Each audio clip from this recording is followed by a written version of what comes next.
ቢስሚላ ፋሚሊ አንድ የአርሰናል ደጋፊ እርቃን ራስ ነው። ትልቅ ሰውዬ እኮ ነው ደግሞ በጣም ስሬሱ ነው። ስግጥ ብሎ ነው የሚያወራው። ዴክላን ራይስን እንዴት ከብሩኖ ጋር ታወዳድራላችሁ? ለሱ ውርደት ነው። አርሰናል ዋንጫ በላም አልበላም የአመቱ ምርጥ የፕሪሚየር ሊጉ የሚመረጠው ዴክላን ራይስ ነው። በሳምንት አንድ የሚጫወት ተጫዋች እንዴት ይመረጣል ብሎ ስግጥ ብሎ ስሬሱ ነው የሚያወራው። በትልቅ ሰው ደግሞ እንዴት ያስጠላል። ፈንገስ መሆኑ እኔ ትናንትና ሙሉ ቀን ቪዲዮ አልሰራሁም፣ ድምፅ የተዘግቶ ነበርና ግን ይህን ሳይ ደግሞ እንደው በቃ እንደዚህ አይነት ሰዎች መኮርኮም አለበት። ምክንያቱም ልክ የሆነ ይመስላል። በእርግጥ ፕላትፎርም ይፈልጋል እንደዚህ አይነት ሰዎች ግግም ማለት አለብህ። አሁን ልክ ነህ ምናምን ትለዋለህ። ምክንያቱም ቡድንህን ነው እየተከላከለልህ ያለውና ግን ስታቱ እንደዛ አይገልጽም። ስታቱ ለቡድኑ ያደላል። ቡድኑ 16 አሲስት አለው። ዴክላን ራይስ ስንት አሲስት አለው? ስንት ጎል አለው? በሶስት ጨዋታ ቡድኑ ያንሳል። ዴክላን ራይስ አሁን አይችልም ማለት አይደለም። ዴክላን ራይስ በመከላከሉ ረገድ ነው ቡድኑን የሚያግዘው። እኔ አሁን በአርሰናል ይመረጥ ቢባል ከዴክላን ራይስ ይልቅ ራያን ወይም ማጋሌሽን እመርጣለሁኝ። ምክንያቱም ቡድኑን ጠቅሞታል። አርሰናል በቸገረው ሰዓት ይዞ ተወጥተዋል። አሁን አርሰናል ከሽንፈት አድኗል ራያ። ለድል ደግሞ ማጋሌሽ አብቅቶታል። በተቸገረ ሰዓት ጎል አግብቶ ይዞ ተወጥቷል። ከሱ የበለጠ ብዙ ጊዜ እንደዚህ ለመመረጥ አጥቂዎች ይመረጣሉ፣ ይበልጣሉ ለመመረጥ። ስለዚህ ቡድኑን ትመርጠዋለህ ከዴክላን ራይስ ይልቅ። ለዛ ያደላል። በሻምፒዮንስ ሊጉ በእንትን አይተው የፕሪሚየር ሊግ የተጫወትኩ ሰዎች የሻምፒዮንስ ሊግ እንትን ምንም የሻምፒዮንስ ሊግ አንድ ጎል ነው ያለው። በእርግጥ ግን የሻምፒዮንስ ሊግ ውድድር የኤፍኤ ካፕ የካራባኦ ካፕ ምንም እዚህ አስተዋጽኦ አያደርግም። እርግጠኛ ላይ ለረጅም ዓመት አይቷል ሰውየው። በሁለት በኩል ነው ፀጉር የገባው። ለውጥ መንገድ ነው ይመስለው። ያውቃል፣ አውቆ ነው። ቲክቶክ ስለሆነ ያው አለማወቅን ያበረታታል። ለዛ ነው እኛም እንደዚህ የፈመስ ነው። እና የፈመስ መስላችሁ የሁላ ፎሎወርስ ያለው መሰገጥ አለብህ። እረዳዋለሁ፣ ግን በዛ ደግሞ ሰዎች እንዳይቀነጠሱ ነው። ገብቷችኋል? አሁን 16 አሲስት ያለው 7 ጎል ማንን ታስቀድማለህ?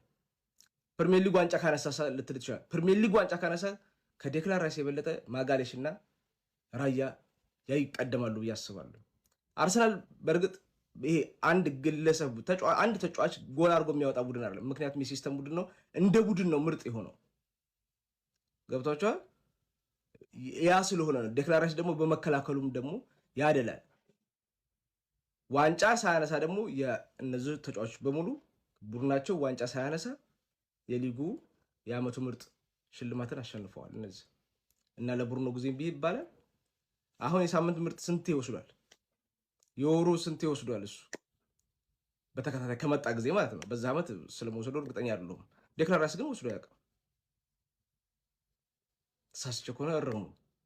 እኔ ይህን ስል እንደዛ ይሄ አሁን አውራሩ ምናምን ስላሳቀኝ ነው። በትልቅ ሰው ደግሞ ይገርመኛል። አሁን እንደው ፈንገስ በትናንሾቹ ይሻላልና ለሱ ንቃት ነው። አሁን ባለፈው ኦዲጋርድን አምጥተው እንደዛ። በእርግጥ ሁለቱ ጓደኛ ናቸው። ባይዘው ዴክላን ራይስ እና ብሩኖ ጓደኛ ናቸው። አብሮ ትሬኒንግ ይሰራሉና ባለፈው ኦዲጋርድን እና ከሱ ሲያወዳድሩ እንትና እኔ አይመቸኝም። በእርግጥ ቨርሰስ ምናምን አይመቸኝም፣ ግን ቦታቸውም አይገናኝም። ግን አሁን የአመቱ ምርጥ እንደው አላዛርም ቪዲዮ ሰርቶበታል። በነገራችን ላይ ገብቱና ስሙት። የአመቱ ለዴክላን ራይስ ይልቅ ለቡድኑ ያደላል። ከአርሰናል ይመረጥ ከተባለ ግን አሁንም ደግሜ እነግራቸዋለሁ፣ ራያና ማጋሌሽ አስቀድማቸዋለሁ። እኔ የሚሰማኝ ይሄን ነው። ያው ልክ የሆኑ ይመስላችኋል ዝም ሲባሉ፣ ለዛ ነው የምትረዱኝ። ግን እውነት የአርሰናል ደጋፊዎች የኔ ስላላችሁ ትክክለኛውን ነገር ኮመንት ላይ አስቀምጡ። ቪዲዮን ደግሞ ኮፒ ሊንክ፣ ፖስት ላይክ ማድረግ እንዳይረሳ። ቴንክ ዩ። ያ እንደዚህ አይነት ንጽጽሮች ብዙ ባይመቹኝም አሁንም እኔ ራሱ በንጽጽር ለማውራት አይደለም የመጣሁት። ግን አንዳንዴ ነገሮችን ለንጽጽርም ስናቀርብ በተለይ እግር ኳስ ላይ ሲሆን ሰዎች የሚነጻጸሩት ካሉበት የመጫወቻ ሜዳ ከሚሰጣቸው ሚና እና ከሚወዳደሩበት ሊግ ማለት ከእድገቱ ከጥንካሬውም እንደገና ደግሞ ካለበት ስታተስ ሊጉና የሆነ ሊግና የሆነ ሊግ አንድ አይደለም። የሆነ የውድድር አካባቢና የሆነ የውድድር አካባቢ አንድ አይደለም።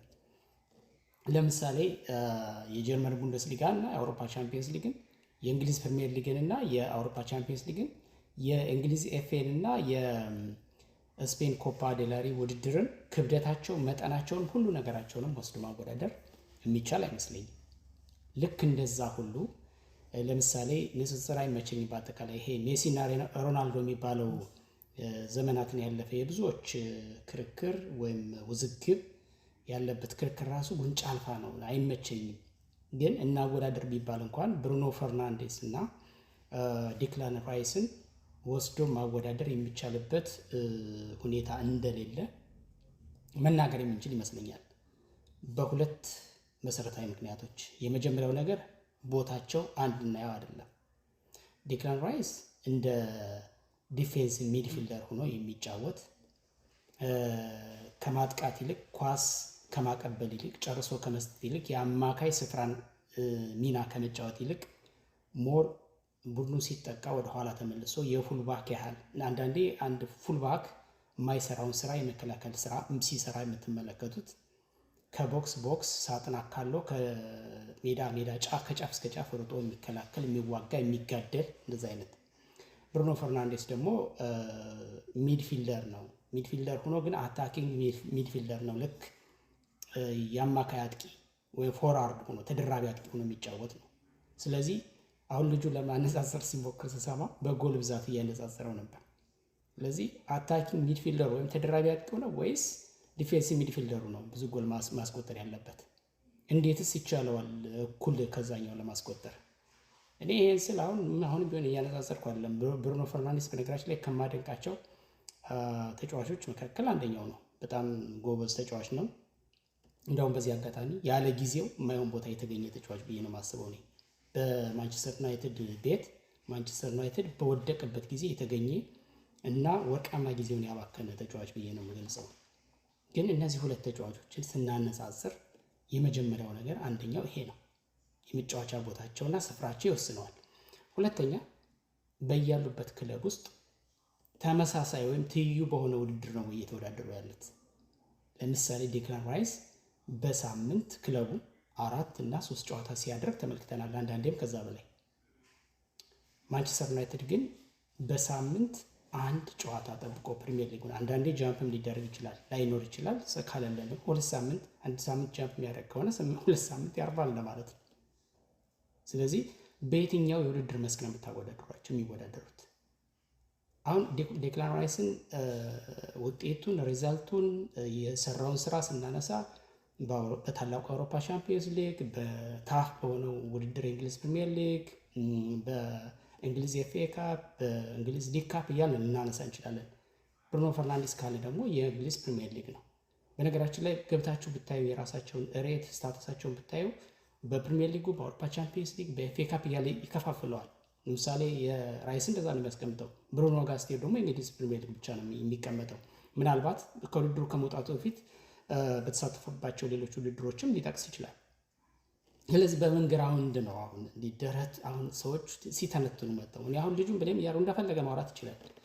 እንዲያው አንዳንዴ ሲገርምኝ ነው እንዲህ ስክሮል ሳረግ ሳገኝ ሀሳቦች ላይ እመጣለሁ እንደዚህ። በነገራችን ላይ አሁን ባሉበት ሁኔታ መወዳደር አይቻልም። ግን ዴክላን ራይስ በዚህ ሰዓት ዋን ኦፍ ዘ ቶፕ ሚድፊልደር ኢን ዘ ፕሪሚየር ሊግ ነው የሚለው። ገብታችሁ ብታዩት ራሱ ዋን ኦፍ ዘ ሚድፊልደርስ ዋን ኦፍ ዘ ቶፕ ሚድፊልደርስ ኢን ዘ ፕሪሚየር ሊግ ነው የሚለው። ይሄ በእንግሊዝ ፕሪሚየር ሊግ አሉ ከሚባሉት ቶፕ የመሀል አማካይ ተከላካይ ስፍራ ተጫዋቾች መካከል ግንባር ቀደሙ ነው። ብሩኖ ፈርናንዴስን ያሳነስኩት አይደለም፣ በዛ ልክ ሊገለጽ ይችላል። ግን ይለያያሉ። የምናወዳደራቸው ሰዎች መጫወቻ ቦታቸው፣ የሚወዳደሩበት የውድድር መጠን፣ ሁሉም ነገር እንደምናየው መሆን አለበት። ካልሆነ ግን አጉል ነው የሚሆነው። ዝም ብሎ በድጋፍ ስሜት አንዱ ማሳነስ አንዱ መቀነስ ከሆነ ሞር እንወጣለን። ይሄ አሁን እናንተ እንዳልከው ፌመስ ለመሆን መዘባረቅ ነው፣ እያወቁ አላዋቂ መምሰል ነው ምናምን የምትለውን እንትን ተረት እሱ ብዙ ነው አይገባኝም። ምንም አይገባኝም። ሰዎች ሲያወሩ በሚያውቁት ልክ ነው ብዬ ነው የማስበው። ለምሳሌ ስለ ዴክላን ራይስ ትንሽ ነገር እናውራ። አቬሬጅ ሬቱ በአቬሬጅ ማለት ነው 7.46 ነው። ግን ቶፕ ሬት ውስጥ ነው ያለ። ቶፕ ሬቲንጉ 8.5 ነው በፕሪሚየር ሊጉ።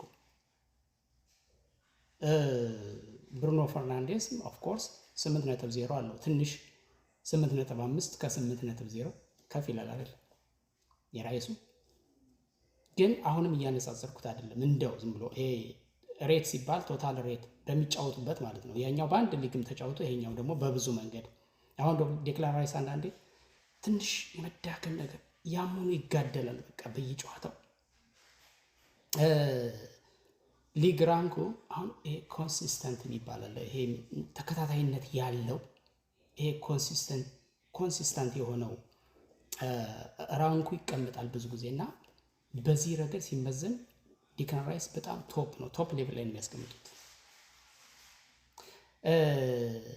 የአታኪንግ ኮንትሪቢዩሽኑ በጣም ሃይ ነው። መከላከሉ እንደተጠበቀው ነው።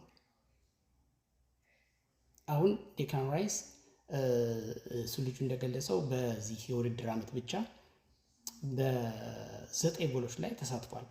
4ቱን አስቆጥሯል፣ 5ቱን አቀብሏል። ስለዚህ በ9 የተቆጠሩ ጎሎች ተሳትፏለሁ። ግን አዘ ሴም ታይም ሜዳ አካሎ ይጫወታል።